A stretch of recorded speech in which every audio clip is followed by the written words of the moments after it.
If it's too impossibly difficult to track down and recapture an escaped criminal, there's a worse thing one might do. July 18th, 1949 A.D.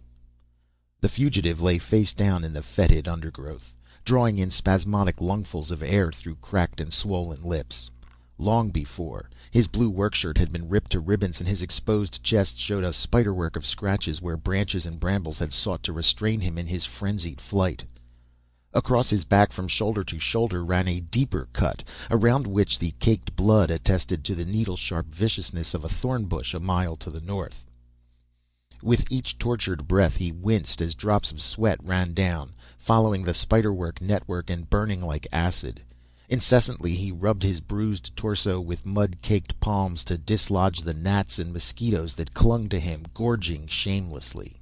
To the east he could see the lights of Fort Mudge, where the railroad cut through on its way to Jacksonville. He had planned to ride the freight into Jacksonville, but by now they were stopping every train and searching along every foot of the railroad right-of-way.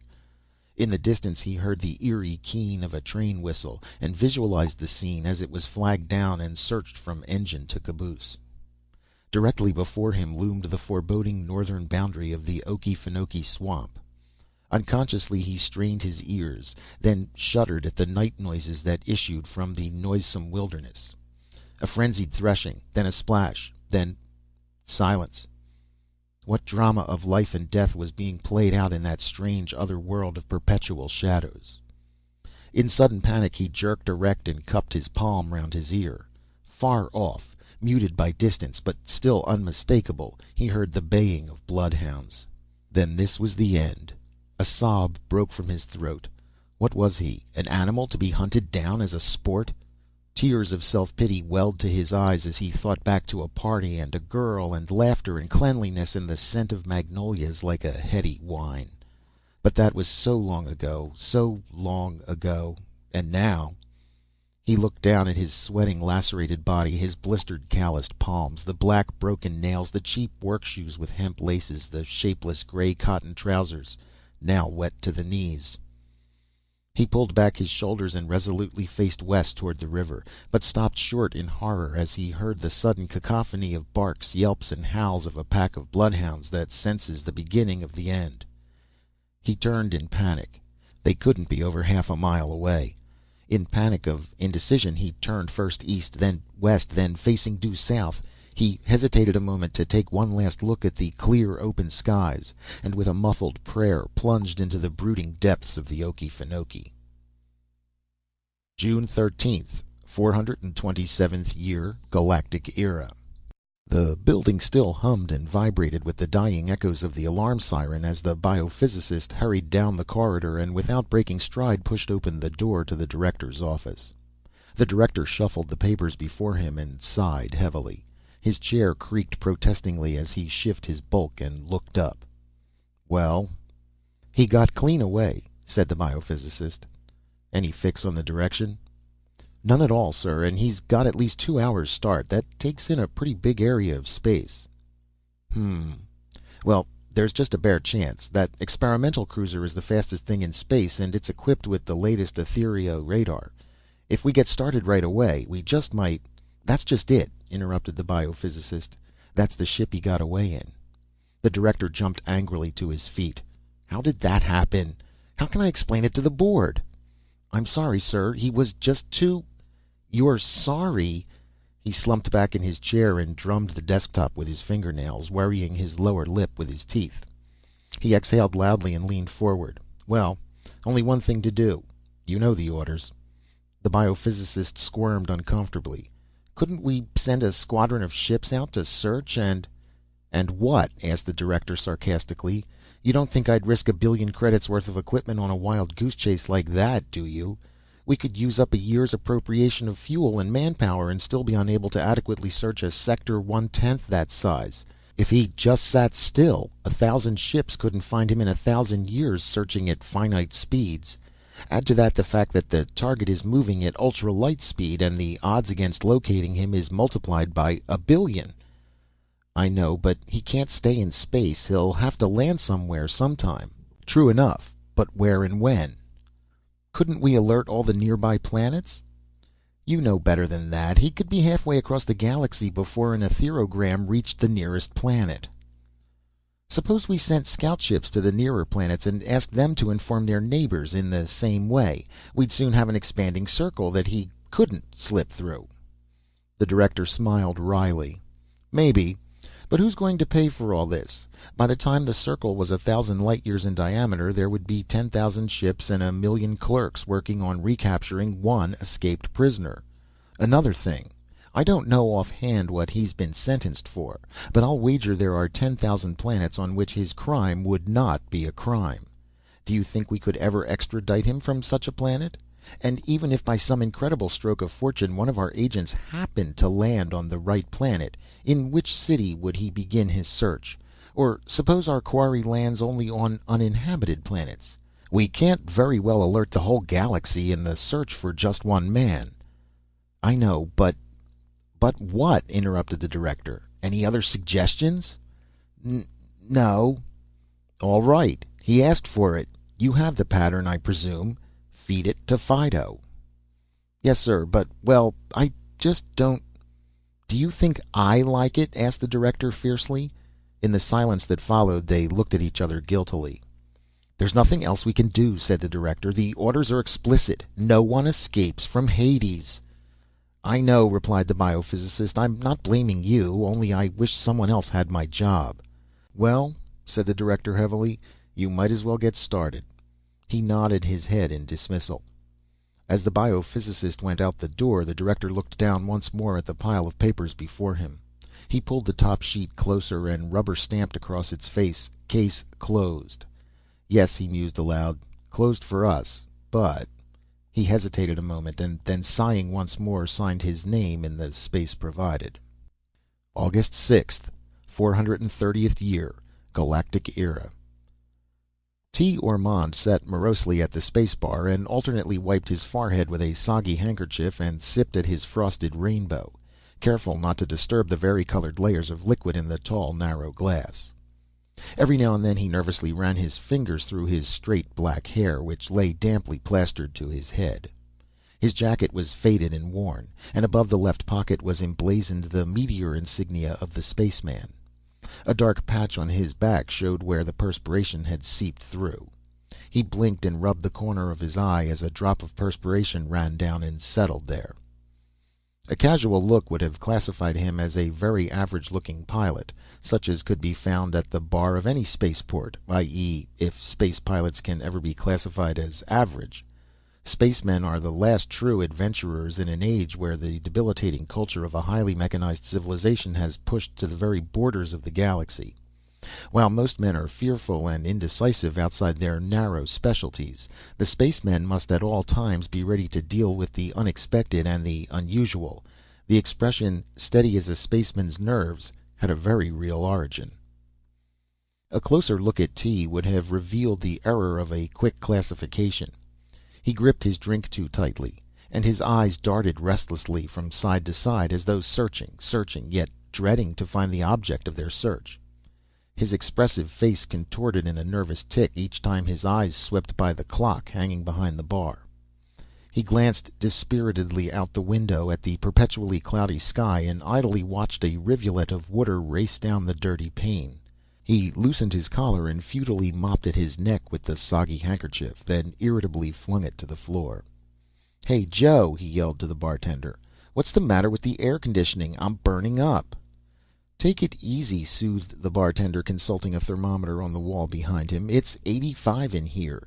That's as low as the law allows. Can't have too much difference in the temperature or all my customers pass out when they go outside. Why don't you go into town? They keep it comfortable under the dome." "Don't this planet ever cool off?" asked T. The bartender chuckled. "I see you don't know much about Thumis. Sometimes it drops to 90 at night, but not too often. You ought to be here sometime when the clouds part for a minute. If you're caught outside, it's third-degree burns for sure."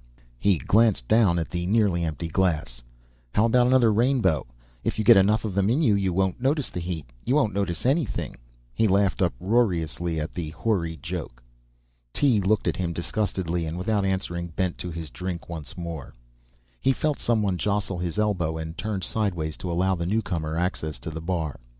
After a moment he wiped his forehead on his sleeve. The bartender placed another rainbow before him. "Hey, I didn't order that," he cried. The bartender nodded toward the next stool. "On him." T turned and saw a barrel-chested, red-haired giant holding up a drink in the immemorial bar toast. He raised his own glass gingerly, but his trembling hand caused the layers to mix, and he stared ruefully at the resultant clayey-looking mess. The redhead laughed. "Mix another one, Joe." "But—" T's face got red. "I came in here to talk to you anyway," said the giant. "You own the Starduster, don't you?" "Yeah, what about it?" "Like to get her out of hock?" "Who says she's in hock?" "Look," said the redhead, "let's not kid each other. Everybody around this port knows you blew in from Lemmy T last month and can't raise the money to pay the port charges, much less the refueling fee. And it's no secret that you're anxious to leave our fair planet." He winked conspiringly at T. "So?" The redhead glanced at the bartender, who was busy at the other end of the bar. He leaned closer and whispered, "I know where the Ellen of Troy is." "The Ellen of Troy?" "Oh, that's right. You wouldn't know about her. 8 months ago she crashed on an uninhabited planet somewhere in this sector. So far they've been unable to find her." He leaned closer. "She was carrying 4 million in Penrex crystals." "What's that to me?" The redhead looked around briefly to make sure no one was in hearing distance, then whispered softly without moving his lips, "I told you, they can't find her, but I know where she is." "You know? But how?" "Look," said the giant, frowning, "I didn't ask why you're so anxious to leave." "Well?" "I'll clear your ship and we can pick up the crystals for the salvage fee, 1 million each, and all nice and legal. And we can leave by the end of the week and be back in probably 6 months." "6 months?" T stood up. "Sorry." The redhead grabbed his arm in a ham-like palm. 1 million each in 6 months. What's wrong with that?" T jerked out of his grasp. I just can't do it." "I don't know what you're running from," persisted the redhead, "but with 1 million credits you can fight extradition for the rest of your life. This is your big chance. Can't you see that? Besides, this planet has some interesting customs." He winked at T. "I can introduce you." "I can't stay here," interrupted T. You just don't understand." "Look," cried the redhead exasperatedly, "I'm offering you a full partnership on a 2 million credit salvage deal, and you want to back out because it'll take 6 months? On top of that, you're broke and stranded, and your hangar bill gets bigger every day. If you don't take me up on this deal, you'll still be sitting here 6 months from now wondering how to get your ship out of hock if you don't get caught first. What do you say? What have you got to lose?" What did he have to lose? T gripped the edge of the bar till his knuckles showed white. "No, I just can't do it. Why don't you get someone else? The slow tubs around this port would take years for the trip. I can see the Starduster has class." "Fastest thing in the galaxy," said T proudly. Then earnestly, "I'm sorry, you'll just have to find some other ship." "Think it over," said the redhead. "I'll wait. When you change your mind, look me up. Name's Yule Larson." He slapped T heavily on the back and swaggered toward the door. He turned and looked back. "Better go along with me. After 6 months they can auction off your ship and pay for the port charges, you know." The door swung shut behind him. T sat down again and bent his head, nursing his drink. His eyes darted nervously around the room and came to rest on the clock. A shudder ran through him and he lowered his eyes quickly.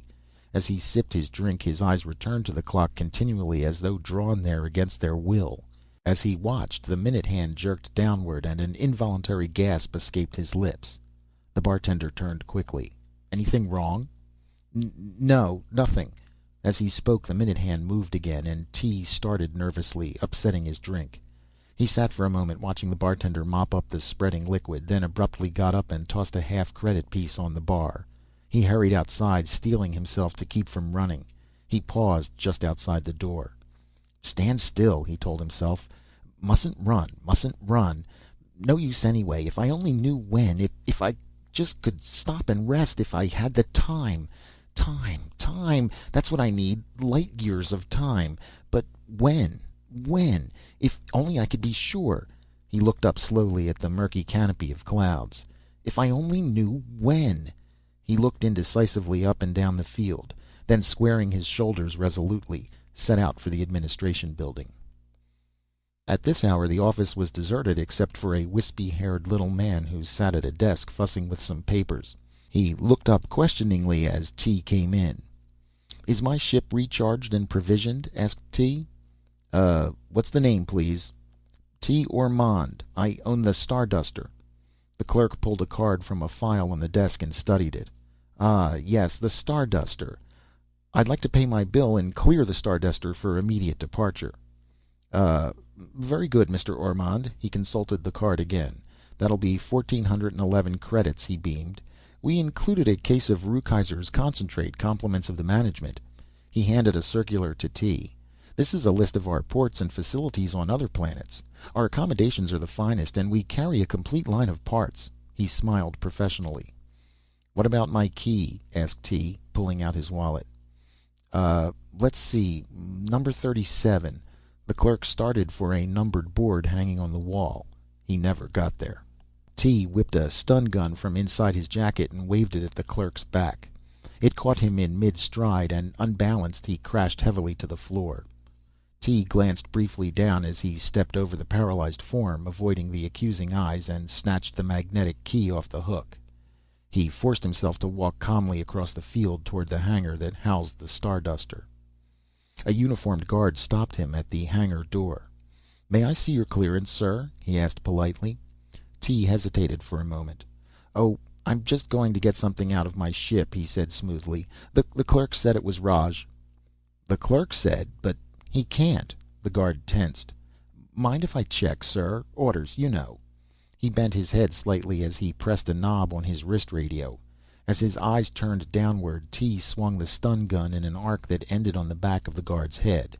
As he leaped into the Starduster, he was sorry for a moment that he hadn't had time to recharge the gun, and hoped he hadn't struck too hard. October 11th, 433rd year, Galactic Era. T stepped out of the hangar and surveyed the twin suns. The pale binaries sat stolidly on the horizon, 40 degrees apart. Their mingled light washed down dimly on the single continent of the planet Aurora. He started as a man walked around the corner of the hangar. The man looked at T searchingly for a moment, then asked, "Anything troubling you, T?" Why no, Mr. Jenner. You just startled me, that's all." "Well, how's everything coming?" "Right on schedule. We'll be ready for the final test by the end of the week." "By the way," asked Jenner speculatively, "how come you ordered the ship stocked and provisioned for the test?" Why, I think she should be tested under exactly the same conditions as she'll encounter in actual use." "We could have done it a lot cheaper by just using ballast," said Jenner. "After this, I want to personally see any voucher for over 100 credits before it's cleared." "Yes, sir, but I just didn't want to bother you with the details." "An expenditure of over 2,000 credits isn't just detail. But let it pass. It's already done. Anyway, on the drawing board, she's the fastest thing in the galaxy." He smiled. "If she lives up to expectations, she'll make your ship look like an old freighter. We've got 4 million sunk into her so far, so she'd better check out Raj." He put his hand on T's shoulder. "You're not worried about testing her, are you? You've been jumpy lately." "Oh, no, nothing like that, Mr. Jenner. I'm just, well, I've been up all night watching them install the gyroscopes. Think I'll get some sleep." He yawned. Jenner cupped his chin in his palm and stood staring after the retreating figure. As T turned and looked back nervously, Jenner entered the hangar office. He spoke softly in the visiphone, and in a moment the screen lit up. "Is this the prison administrator?" asked Jenner. "What can I do for you?" "My name is Jenner, Consolidated Spacecraft." "Yes?" "Suppose an escaped prisoner from Hades landed on Aurora." "No one escapes from Hades prison." "Well, just suppose one did." "I never receive information about escapees." "But you're the administrator here." "My job, as the title implies, is purely administrative. I merely arrange transportation for our annual shipment of prisoners to Hades, and see that the records are kept straight." "But whom would they contact in the event of an escape?" The administrator pursed his lips in impatience. "Hades has 6 billion prisoners at any given time. If one did manage to escape, they couldn't very well alert 1,000,000 planets." "You mean you wouldn't do anything?" "As I said before, my job is purely administrative, out of my jurisdiction entirely. Each planet has its own police force and handles its internal crime in its own way. What's legal on Aurora might very well be illegal on 10,000 other planets, and vice versa." "I see. Thank you." Jenner cut the connection slowly. He flicked the switch open again, hesitated, and then closed it. He walked out to where his gyro car was parked, and in a few minutes set it down on the roof of T's hotel. T was just entering the lobby as Jenner came in, and they went up to his room together. "I'll come right to the point, T," he said as soon as the door had closed. "I just talked to the local prison administrator for Hades." He looked closely at T. "What's that got to do with me?" asked T belligerently. "Wait until I finish," said Jenner curtly. "I hired you to test hop our new ship because you were the best pilot available. I'm not interested in your past, but most of the company's resources are sunk in that ship. If something goes wrong because the test pilot is disturbed or nervous, the company will be bankrupt. I'm not saying you're an escaped prisoner, but if you were, you'd have nothing to worry about." "What do you mean?" "The administrator told me he has no jurisdiction over escaped prisoners. So you see, if you had escaped, you'd have nothing to fear here. You're out of their jurisdiction." T began to laugh wildly. "Out of their jurisdiction? Out of their jurisdiction? So that's the way they put it? Out of their jurisdiction." "Stop it," said Jenner sharply. "Do you want to tell me now?" T drew in a gasping breath and sobered. "What would I have to tell you? So I'm the nervous type. So you hired me to test hop your new ship. So I'll test hop it. That's all we agreed on. What more do you want?" Jenner sighed. "Raj, T, if that's the way you want it. But I wish." The visiphone buzzed, and when T flipped the switch, the worried face of the chief mechanic sprang into focus. "Oh, there you are, Mr. Jenner. Glad I caught you before you left. We've run into trouble." "Well, out with it," barked Jenner. "What is it?" The mechanic cleared his throat nervously. "We were testing the main gyroscope when it threw a blade." "How bad is it?" asked Jenner. "Pretty bad. I'm afraid it tore up the sub-ether scope unit so bad we'll have to replace it. We can't get any on Aurora either. We'll have to send to Lennox, and that'll take close to a month." "Raj, knock off until I get there," barked Jenner. He slammed over the switch viciously. "Of all the rotten luck!" "Can't you get some plant here on Aurora to hand tool one for you?" asked he.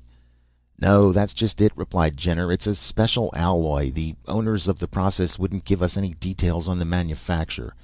Anyway, even if we knew how, we couldn't duplicate it without their special machine tools."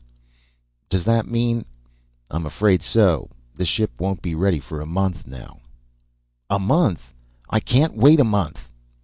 "You can't wait a month? We've got 4 million tied up in that ship, and you tell me you can't wait a month?" "Look, Mr. Jenner, I'll test it without the unit." "That's impossible. The ship would vibrate into 1,000,000,000 pieces as soon as it went into subspace." "No, we'll just have to wait." "I can't wait," cried T. "You'll have to get another pilot." "Just a minute. You can't walk out on your contract. If it's a matter of credits—" T shook his head. "That's not it at all. I just can't stay that long." Jenner looked at him angrily. "Well, your contract isn't up till the end of the week anyway. We'll see what we can do about a replacement then." After Jenner had left, T sat smoking in the darkness. He placed his elbow on the couch arm and cupped his chin in his palm. Then restlessly he snuffed out his cigarette and rubbed his hands together. They felt moist and clammy. He jerked nervously as a click sounded out in the hall. Only a door opening across the way. He bit the fleshy part of his middle finger and then began to worry his ring with his teeth. He lit another cigarette and dropped it into the disposal almost immediately. He got up and began to pace the room. 6 steps forward, turn, 6 steps back, turn, 6 steps forward, or was it 5 this time? The walls seemed to be closing in, constricting. His head felt light and his tongue and palate grew dry. He tried to swallow and a feeling of nausea came over him. His throat grew tight and he felt as though he were choking. Rubbing his forehead with the back of his hand, it came away wet with perspiration. He rushed to the window and struggled futilely with it, forgetting it was sealed shut in the air-conditioned hotel. He flung himself at the door, wrenching it open, and took the escalator 3 steps at a time, falling to his knees at the ground floor. A surface cab was sitting outside just beyond the entrance. He flung himself in, breathing heavily, and fumbled to drop a coin in the slot, pulled the control lever all the way over. 20 minutes later the Starduster hovered for a moment over Aurora, then shimmered and vanished as it went into subspace. October 2nd, 435th year, Galactic Era. The Starduster materialized just outside the atmosphere of the planet Elysia and fluttered erratically downward like a wounded bird. 100 feet from the surface the ship hesitated, shuddered throughout her length, then dropped like a plummet, crashing heavily into a grove of trees. For T there was a long period of blessed darkness, of peace, of non-remembering. Then his mind clawed upward towards consciousness. The fear and uncertainty were with him again, nagging, nibbling, gnawing at his reason. He fought to close his mind and drift back down into the darkness of peace and forgetting, but contrarily the past marched in review before his consciousness. The twin worlds of Thol revolving about each other as he fled down the shallow ravine before the creeping wall of lava, while the ancient mountain grunted and belched and coughed up its insides. The terrible pull of the uncharted black star as it tugged at the feeble Starduster. The enervating heat and humidity of perpetually cloudy Thymus. Pyramids of gleaming Penrex crystals piled high as mountains, and Yule Larson towering above the landscape, draining gargantuan rainbows at a single gulp, striding like Paul Bunyan across the land in mile-long strides and kicking over the pyramids of crystals, laughing uproariously at the sport. And Jenner, grinning idiotically, pointing a thick finger at him and repeating over and over, "Out of their jurisdiction. Nothing to fear. Nothing to fear. Nothing to fear. Stop it! Stop it!" cried T, and a brilliant burst of light like 1,000 skyrockets seemed to go off in his head. He shrieked like an animal in agony, then fell back sobbing, bathed in perspiration. Something cool touched his forehead, and he pulled away violently. Then, as his head cleared, he opened his eyes slowly. A blur of shadows and light shimmering indistinctly. Then, suddenly, like the picture on a visiphone, the blurs coalesced and formed a clear image, and everything was normal again. The fear still hovering close, but pushed back for the time being. A girl stood before him, smiling rather uncertainly. The sweetness and cleanliness of that smile after his recent ordeal washed over his tortured mind like a cooling astringent, and he smiled gratefully up at her. She put a cool palm on his forehead, and as she started to withdraw it, he clutched it in an emaciated fist and mumbled indistinctly through cracked, dry lips. She smiled down at him and smoothed back his damp hair. She pulled up a chair beside the bed and continued to stroke his hair until his eyes closed in sleep. He awoke ravenous and thirsty, but lay quietly for a time, luxuriating in the feel of the clean, soft sheets. He was in a simply but tastefully decorated room. 3 of the walls were made of transparent glass, and the warm golden rays of a Type G sun bathed the room.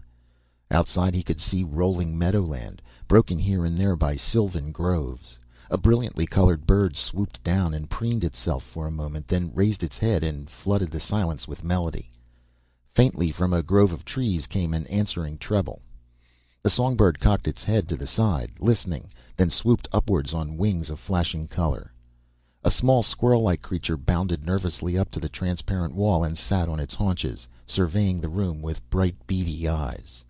As T's ears attuned themselves, he was suddenly aware of chirpings, trebles, clear-pitched whistles, and from somewhere in the depths of the grove a deep-pitched garumph, garumph.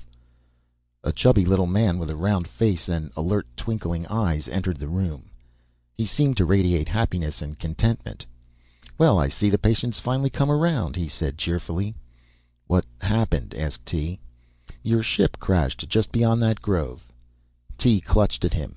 "The ship? How bad is it?"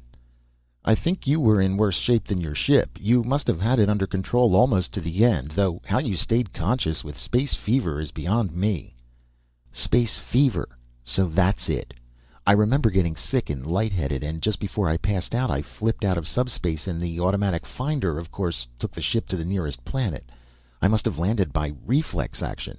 I sure don't remember anything about it." "Well," the man laughed, I have seen better landings, but not when the pilot had a temperature of 105. Anyway, you're safe now. Welcome to Elysia." There it was again. Safe. Safe. T raised up, then fell back weakly. "Is anything wrong?" asked the little man, alarmed. "Nothing. I just... nothing." The man was looking at him questioningly. "Elysia," mused T. "I seem to remember an old myth brought from the original Earth." He waved towards the sylvan setting outside. The little man smiled. "Yes, the old settlers named our planet well." He caught himself. "Oh, I'm sorry. I'm Dr. Chensi. This is my home." T smiled. "Well, at least you'll have to admit I showed good judgment crashing next to a doctor's house." Then, more seriously, "Thanks, Doc. Thanks for everything." "My degrees aren't in medicine," replied Dr. Chensi. "I'm afraid I had little to do with your recovery. My daughter's the one who nursed you. Oh, here she is now." He raised his voice. "Come in, Laura." Since Dr. Chensi was using the only chair, she sat down on the edge of the bed. "Here," said the doctor teasingly, "what kind of nurse are you, mussing up your patient's bed?" She pouted prettily. "He's my patient." Then, looking down at T with a smile, "You'll be up and around in no time now." "Time!" cried T, raising up. "What's the date? I've got to know." "You've been delirious for 2 weeks," answered the doctor. "Another 2 weeks of convalescence and you ought to be as good as new." "But 2 weeks! I can't." "Can't leave before then anyway," replied the doctor calmly. "I knew you'd want your ship repaired, so I had it hauled to the port. Won't be ready for 2 more weeks, so you might as well relax." T bit his lip and clenched his fists to keep from trembling. It was a moment before he could trust himself to speak without a quaver in his voice. "Nothing else I can do, I guess. Thanks anyway. And by the way, there's enough credits in the ship's safe to pay for the repairs, I'm sure." "I think we should start the patient walking tomorrow," said Laura in a mock professional voice. She punched the ends of T's pillow. "Now you'd better get some sleep. You're still very weak, you know." The days that followed were like an idyll for T. With Laura he wandered through the park-like wooded groves. They sat near shaded pools and ate wild berries while she told him stories of the founding of Elysia. They held hands and ran exuberantly across the grassy meadows and waded like children in the clear brooks. 1,000 times a word, an endearing term sprang to his lips, and each time the fear clamped his tongue in a vise of steel.